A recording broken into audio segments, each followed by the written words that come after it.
Hello bachcho, let's read the question.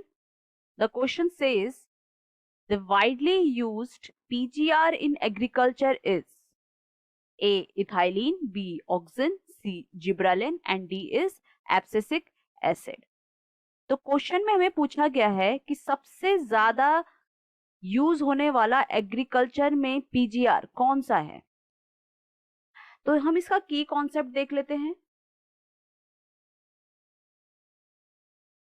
की concept is use of PGR in agriculture। PGR क्या होता है? PGR जिसको हम प्लांट ग्रोथ रेगुलेटर या फिर नॉर्मल भाषा में फाइटोहॉर्मोन या प्लांट हार्मोन भी बोलते हैं।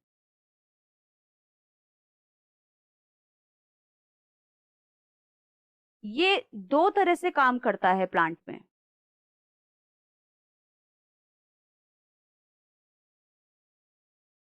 या तो ये ग्रोथ को इंड्यूस कराएगा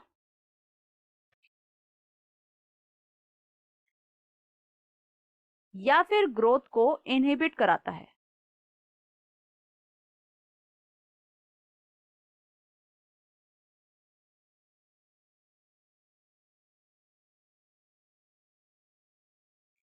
ग्रोथ को इंड्यूस करवाने वाले हार्मोन कौन से हैं? ऑक्सिन, जिब्रेलिन जिसको हम GA भी लिखते हैं, जिब्रेलिक एसिड, साइटोकाइनिन और ग्रोथ को इनहिबिट कराने वाला हार्मोन है एब्सिसिक एसिड।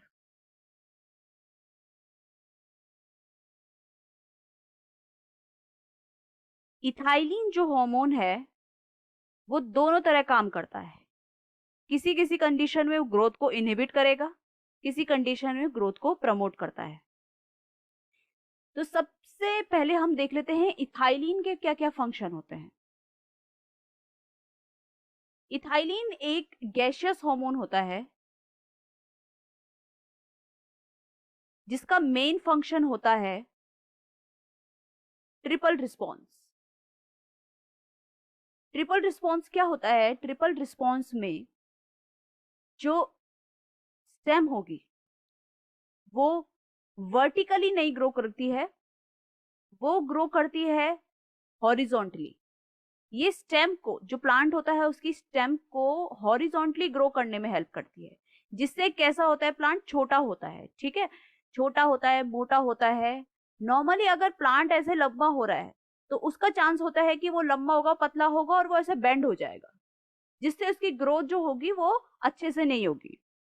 तो इथाइलिन की वजह से ये जो स्टेम है ये मोटी हो जाती है, स्ट्रांग हो जाती है और छोटी हो जाती है, जिससे इसके सर्वाइवल के चांसेस इंक्रीज हो जाते हैं। तो एक तो इसका फंक्शन हो गया ट्रिपल रिस्पॉन्स, एक इसका यूज हो गया एग्रीकल्चर में कि ये स्टेम बेंडिंग को इनहिबिट करता है, ये स्टेम को स्ट्रांग बना देता है, जिससे क्रॉप ज्यादा देर तक टिकी रहती है, स्ट्रांग रहती है। दूसरा इसका फंक्शन होता है, जैसे कि कुछ फ्रूट्स होते हैं, क्लाइमेट्रिक फ्रूट्स जिनको हम बोलते हैं,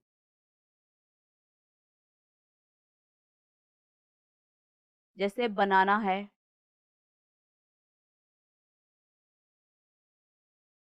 टमाटो है।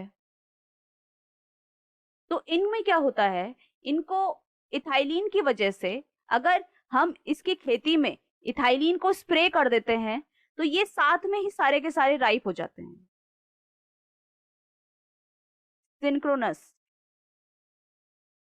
Ripening.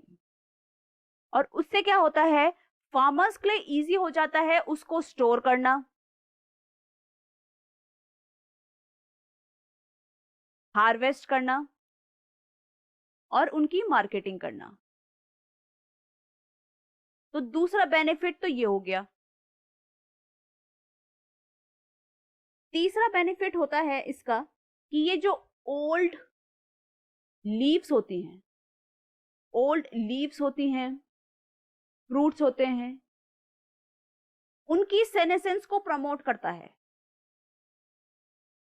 Promote senescence and abscission, promote abscission. और इससे क्या होता है कि जो न्यूट्रिएंट्स और जो वाटर अभी तक ओल्ड फ्रूट्स या ओल्ड लीव्स को जा रहा था, जब उनकी एब्सिशन हो जाती है इथाइलिन की वजह से, जब वो गिर जाते हैं या टूट जाते हैं इथाइलिन की वजह से, तो वो जो न्यूट्रिएंट्स और वाटर है वो यंग एनर्जेटिक लीव्स या फ्रूट्स को मिलने लगता है। चौथा होता है इसका फंक्शन कि ये पाइनएप्पल में आपका फ्लावरिंग को प्रमोट करता है। फ्लावरिंग इन पाइनएप्पल। तो ये इतने सारे इसके फायदे हो जाते हैं फार्मर के लिए। ये हमने बात कर ली इथाइलिन की। फिर आता है ऑक्सिन।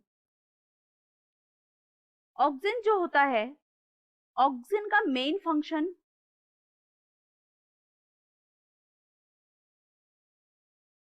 एपिकल डोमिनेंस होता है।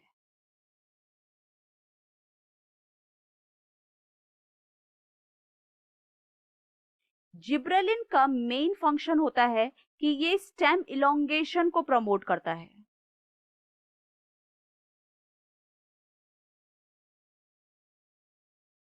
सेनेसेंस को डिले करता है।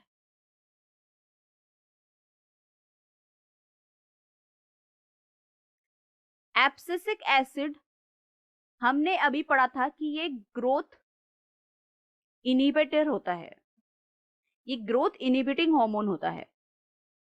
तो इसमें क्या करेगा, ये प्रमोट करता है डोरमेंसी इन सीड्स, डोरमेंसी इन सीड्स, बड। इससे क्या होता है कि अगर हम सीड या बड को कितनी भी प्रॉपर कंडीशन प्रोवाइड करा दें, ये फिर भी उसमें ग्रोथ नहीं आ पाएगी, बिकॉज एब्सिसिक एसिड की वजह से सीड या बड में डोरमेंसी क्रिएट हो जाती है। और ये स्टोमेटा को भी क्लोज कर देता है ताकि प्लांट को स्ट्रेस कंडीशन से बचा सके। तो ये हमने सारे फंक्शंस देख लिए हैं इन सारे हार्मोन्स के। और सबसे ज्यादा जो यूजफुल हार्मोन होता है एग्रीकल्चर में फार्मर्स के लिए, that is ethylene. So the correct answer of this question is